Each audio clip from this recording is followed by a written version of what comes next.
Coat Lakhpat jail में कैद पाकिस्तान तहरीक इंसाफ के सीनियर रहनुमा शाह महमूद कुरैशी ने मुज़ाकरात के लिए अपनी पार्टी को नया सियासी फॉर्मूला पेश कर दिया। पाकिस्तान तहरीक इंसाफ के सीनियर रहनुमा शाह महमूद कुरैशी ने पीटीआई को मुज़ाकरात के साथ मुज़ाहमत जारी रखने का मशवरा दिया।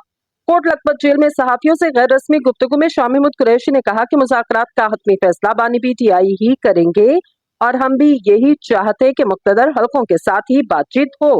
ताहम इन्होंने ये भी कह दिया कि सियासत सियासी जमातों का काम है। इन्होंने कहा कि अगर मुक़्तदर हलकों ने वाज़ेह कर दिया तो फिर हम सियासतदानों से मुज़ाकरात की बात ही करेंगे। शाह महमूद कुरैशी ने कहा कि मुज़ाकरात से पहले हमें बानी पीटीआई तक बिना रोक टोक रसाई मिलनी चाहिए ताकि हम उन्हें अपने नुक्ता नजर से आगाह कर सकें। शाह महमूद कुरैशी ने कहा कि मेरा सियासत में 42 साल का तजुर्बा, हम बात करना चाह रहे मगर आगे से कोई जवाब ना आए तो फिर एहतजाज का ऑप्शन बचता।